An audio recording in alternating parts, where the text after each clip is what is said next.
Danas vas vodim u jedan od najljepših i najtajanstvenijih predjela Olovskog kraja, područje Orlje, mjesto gdje se na jedinstven način susreću netaknuta priroda, bogata historija i zanimljive narodne predaje.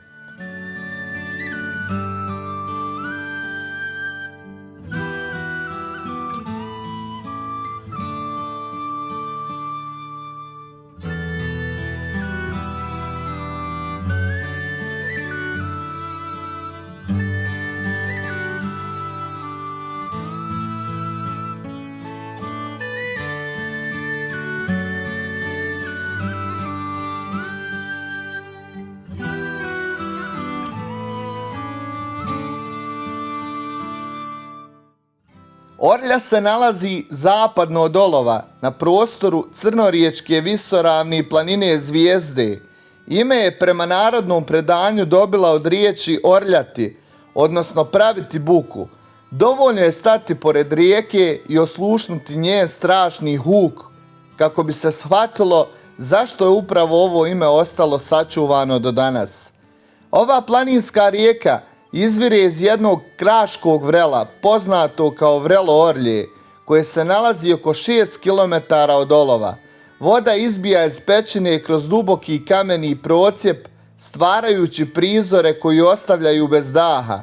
Temperatura vode na izvoru iznosi svega 8 stepeni, dok se u neposrednoj blizini nalazi i izvor sa termomineralnom vodom, temperature oko 20 stepeni. Posebnu zanimljivost predstavlja činjenica da je naučnim istraživanjima potvrđena podzemna veza između vrela Orlje i Bijambarskih pećina. Voda koja ponire u donjoj Bijambarskoj pećini, poznatoj kao ponor Brodić, nakon dugog podzemnog puta ponovo izbija upravo ovdje, na izvoru Orlje.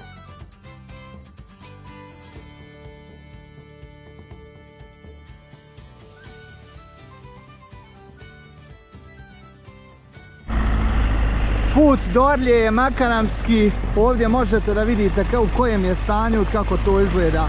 Ali priroda je fascinantna, znači gdje god pogledate lijepo je. Znači ukoliko imate neko malo novije auto, pa moja ne bih vam preporučio da idete ovim putem.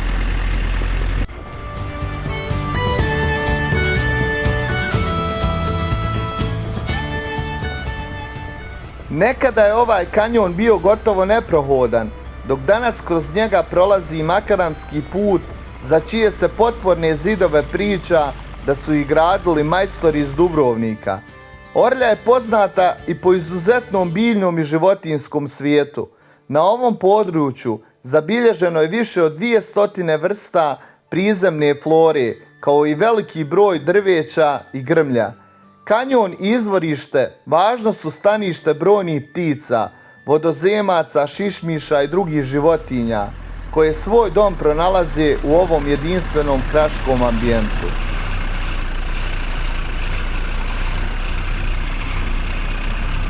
I ovdje vam se nalazi rimski most na rijeci Orlji. Možete da vidite, pa ću vam detaljne informacije vezano za ovaj most tamo naći na internetu. Ali uglavnom, evo pogledajte kako je to izgledalo.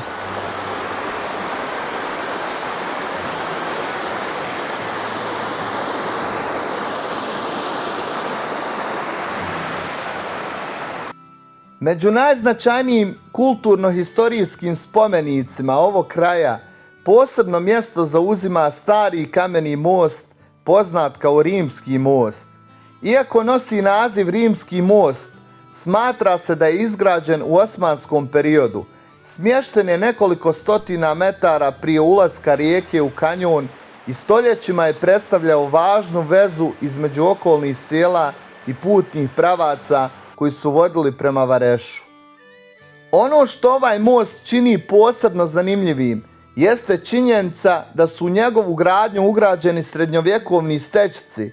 Upravo zbog toga most predstavlja rijedak spoj srednjovjekovne i osmanske baštine. Njegova vrijednost prepoznata je na društvenom nivou, pa je proglašen historijskim spomenikom Bosne i Hercegovine. Most nije služio samo za prelazak rijeke, njime su se stanovnici okolnih sela prevozili žito do Vodenica. A mi put dalje nastavljamo prema izvoru Orlja, gdje je nekada bio hotel i izletište poznato.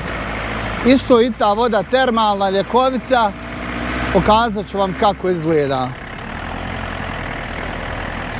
Ova prirodna povezanost čini Orlju jednim od najzanimljivijih hidroloških lokaliteta u Bosni i Hercegovini.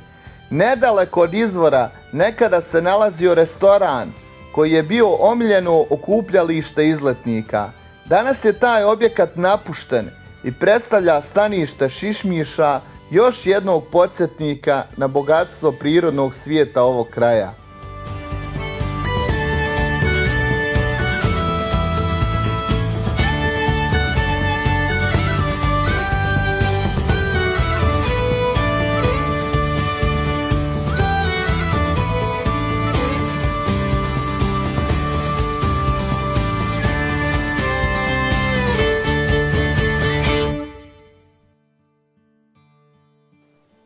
Ova prirodna povezanost čini Orlju jednim od najzanimljivijih hidroloških lokaliteta u Bosni i Hercegovini. Nedaleko od izvora nekada se nalazio restoran koji je bio omiljeno okupljalište izletnika. Danas je taj objekat napušten i predstavlja stanište šišmiša, još jednog podsjetnika na bogatstvo prirodnog svijeta ovog kraja.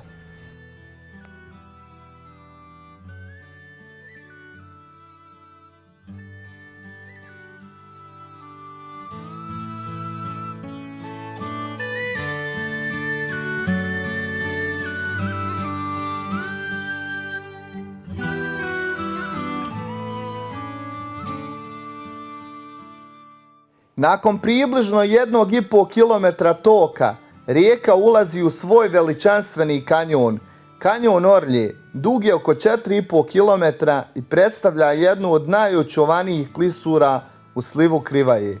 Sa obje strane uzdižu se visoke stijene koje kriju pećine koje ni danas nisu u potpunosti istražene. Nekada je ovaj kanjon bio gotovo neprohodan, dok danas kroz njega prolazi makaramski put za čije se potporne zidove priča da su ih gradili majstori iz Dubrovnika. Orlja je poznata i po izuzetnom biljnom i životinjskom svijetu. Na ovom području zabilježeno je više od 200 vrsta prizemne flore, kao i veliki broj drveća i grmlja. Kanjon i izvorište važno su stanište brojnih ptica, vodozemaca, šišmiša i drugih životinja, koje svoj dom pronalaze u ovom jedinstvenom kraškom ambijentu. Kroz historiju upravo šuma bila je jedno od najvećih bogatstava ovog kraja. Odavde su se vijekovima izvozila drva, a u austrougarskom periodu kroz kanjon je izgrađen krak šumske pruge, koji je povezivao poznatom prugom Zavidovići-Han Pijesak-Kusače. Visoke stijene kanjona, skrivene pećine, šume, vode, vodopadi, kaskade stvaraju utisak kao da je vrijeme upravo stalo.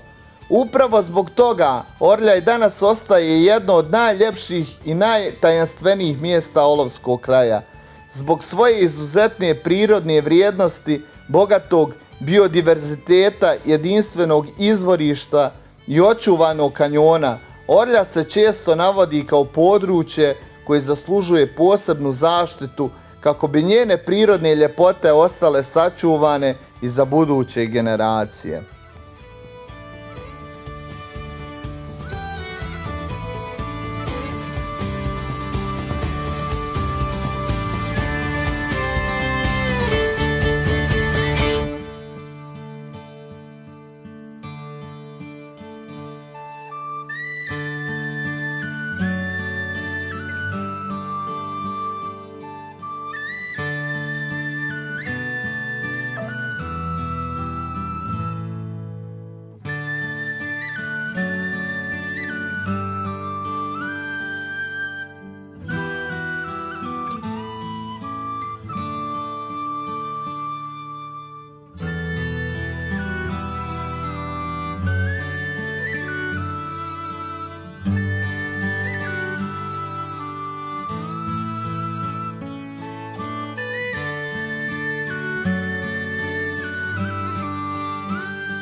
Nadam se da ste uživali u današnjoj priči i kadrovima iz ovog skrivenog dragulja Bosne i Hercegovine.